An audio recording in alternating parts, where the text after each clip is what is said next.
وہ میں نے بیان کیا تھا نا ذاتی گھر, اس پہ لوگوں کے نیگیٹو کمنٹس, پتہ نہیں سمجھتے ہی نہیں ہے بات کو, بندہ کہہ کیا رہا ہے. ہر بیان کا نا ایک دفعہ بیان جب کرتا ہوں تو پھر ایک اور بیان وضاحتی کرنا پڑتا ہے, پھر جا کے کچھ سیٹنگ پہ آتا ہے معاملہ.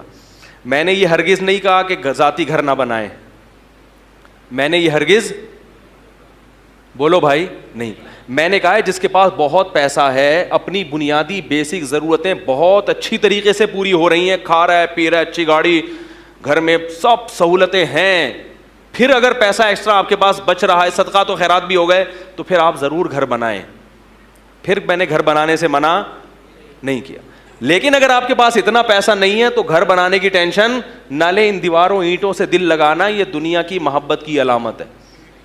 اس پہ کمنٹس آئے کہ کرائے کے گھر میں رہو تو پتہ چلے. میں کرائے کے گھر میں ہی رہتا ہوں بھائی.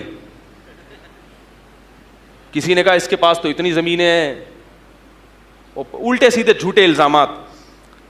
میں نے گھر بنانے کی اب تک کوشش, بولو بھائی, نہیں کیا. حالانکہ میں کوشش کروں تو بنا بھی سکتا ہوں, بچانے پڑیں گے. اس سے کیا ہوگا, صبح کے انڈے پراٹھے, اور پھر جو ایک گاڑی ہے, اور ہم نے گاڑی گیس پہ نہیں پیٹرول پہ رکھی ہوئی ہے. کیا خیال ہے بھائی, وہ مزہ ہی نہیں آتا ایکسیلیٹر دبانے کا.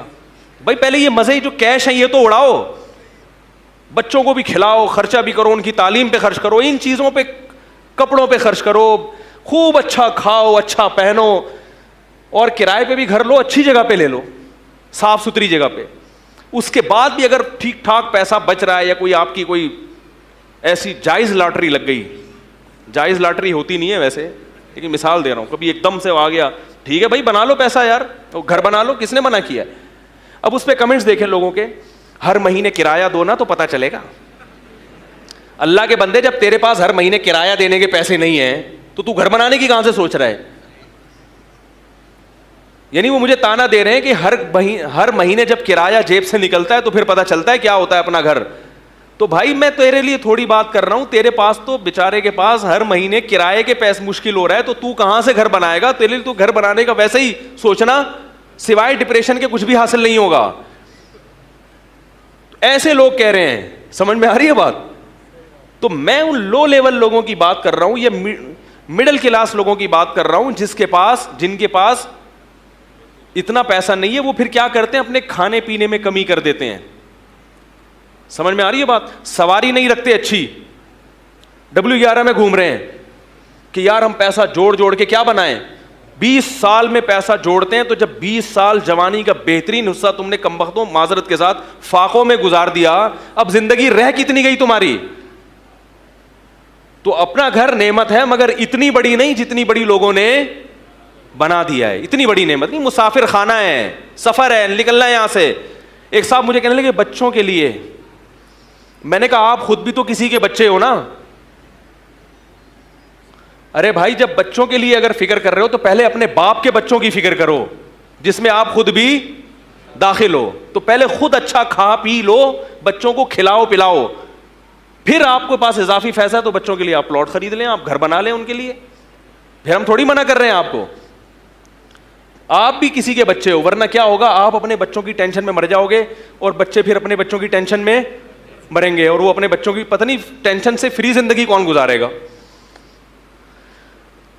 بہت مشکل ہے بھائی سمجھانا.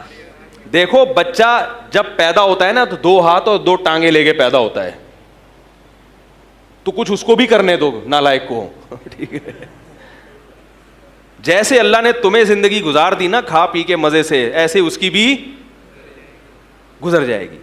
فوکس کرو ایجوکیشن کو, تربیت کو, اور اچھی خوراک کو. صحت اچھی ہوتی ہے, جھونپڑی میں بھی مزہ آتا ہے.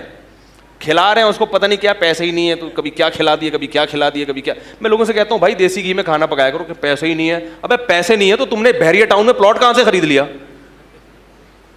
حماقت ہے یا نہیں ہے؟ میں کہتا ہوں یار زیتون کا استعمال کرو, زیتون کھائے.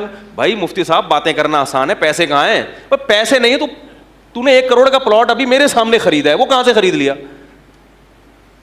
عجیب قسم کی سوچ ہے. تو بھائی یہی ہم بات کر رہے ہیں کہ بھائی دیکھو جب دنیا کا مسافر خانہ ہونا سمجھ میں آئے گا تو پھر ہماری باتیں آپ کی سمجھ میں, بولو بھائی, آ جائیں گی. جب تک مسافر خانہ نہیں سمجھو گے پھر آپ بولو گے پتہ نہیں کیا کہہ رہے ہیں. کیونکہ آج دنیا میں انسان کی سب سے بڑی تمنا ہے ہی پراپرٹی. جبکہ اسلام پراپرٹی کو ثانوی حیثیت دے رہا ہے, کیونکہ اسلام کہہ رہا ہے یہ W11 ہے, یہ سیٹ تمہارے ساتھ قبر میں نہیں جائے گی, اگلے اسٹیشن پہ تم نے 2 منٹ کی چرنگی ہے نا یہاں پہ, وہاں اترنا ہے تم نے, تو اترنا ہے تو سیٹ اپنی ہو, کرائے پر ہو, ٹائم پاس کرو بھائی. کیا خیال ہے بھائی؟ ہاں بہت پیسے ہیں تو سیٹ خرید لو, کیا خیال ہے پھر؟ کیا سیٹ کیا پوری بس خرید لو, آپ کی W11 چلے گی پھر, بہت پیسہ اللہ نے دیا. تو ہم کہہ رہے ہیں اگر اضافی پیسہ ہے تو آپ ضرور پراپرٹی خریدیں, نہیں ہے تو ٹینشن لینے کا نہیں ہے, کھاؤ پیو موج مستی کرو. کرائے کے گھر میں کوئی اتنے بڑی ٹینشن نہیں ہے, کرایہ دار نکال دے گا, لوگ نکال دے گا تو دوسرے گھر میں چلے جاؤ. کیا خیال ہے بھائی؟ بھائی اگر بس سے تمہیں اتار دے تو اگلی بس نہیں آ رہی کیا ہے, اگلی بس میں بیٹھ جاؤ نا. تو کوئی اتنا بڑا, اور کرایہ میں نے اکثر دیکھا ہے کہ مالک مکان کرایہ دار کو پریشان نہیں کرتا, کرایہ دار مالک مکان کو پریشان کرتے ہیں معذرت کے ساتھ. ٹائم پہ کرایہ نہیں دیتے, گیس بجلی کے بل نہیں دیتے, چیزیں توڑ پھوڑ کر کے گھر کی واٹ لگا دیتے ہیں, اور ہر دفعہ یہ دروازہ ٹوٹ گیا اتنے پیسے, یہ پنکھا ٹوٹ گیا اس کتنے پیسے. تمیز سے رہو گے تو مالک مکان کہے گا کہ یار رہتے رہو. سمجھ میں آ رہی ہے بات؟ ہمارے مالک مکان سے جا کے پوچھ لو میرے حالات کیا ہیں, وہ کہے گا مولوی صاحب رہتے رہو, بڑا مزہ آ رہا ہے. ٹھیک ہے نا, کیونکہ ٹائم پہ کرایہ مل جاتا ہے. کوئی گھر میں ٹوٹ پھوٹ اگر ہماری اپنی غلطی سے ہو تو ہم خود ہی ریپیئرنگ کراتے ہیں اس کی, بلکہ ہمارے مالک مکان کے زیادہ فضائل نہ بلوائیں مجھ سے, وہ سن رہے ہوتے ہیں بیان, کیونکہ بس چھوڑے زیادہ باتیں نہیں کریں. خیر, تو اکثر کرایہ دار کس کو پریشان کرتے ہیں؟ مالک مکان کو. اکثر میں نے یہ دیکھا ہے, گھر تمیز سے استعمال واٹ لگا کے جاتے ہیں. ٹھیک ہے نا, تو اس لیے لوگ گھر کرائے پہ دیتے ہوئے بھی ڈرتے ہیں کہ ایسی کی تیسی کر دے گا. تو اس لیے جب دنیا کو مسافر خانہ سمجھو گے تو پھر مولوی صاحب کی باتیں آپ کی سمجھ میں آئیں گی. نہیں سمجھو گے مسافر خانہ تو پھر یہی بولتے رہو گے یار اپنا گھر, تو بال اڑا دو سارے ٹینشن میں گھر کی, آنے والا پھر بھی کچھ بھی ہاتھ میں نہیں ہے, اور آئے گا بھی اس وقت جب بوڑھے ہو جاؤ گے, پھر گھر بناؤ گے, پاؤں قبر میں لٹکے ہوں گے, لوگ کہیں گے گھر دیکھنا حضرت کو نصیب نہیں ہوا, رہنا نصیب نہیں ہوا. ایسی باتیں کریں ساری زندگی پیٹ. پھر بچے کیا کریں گے؟ فوراً گھر بیچیں گے وراثت میں جو ابا نے ان کے لیے بنایا تھا, گھر بیچ کے پھر وہ اپنے گھر بنانے کی فکر میں بولو بھائی لگ جائیں گے. نہ گاڑی ہے, نہ اچھا کپڑا ہے, نہ خوراک اچھی ہے, اور پھر مریں گے بھی جلدی ڈالڈے کھا کھا کے. تو یہی سارا حساب چل رہا. اللہ تعالیٰ ہماری حفاظت فرمائے, ہمارے نظریات کو درست فرمائے. سبحانک اللہم و بحمدک نشہد ان لا الہ الا انت نستغفرک و نتوب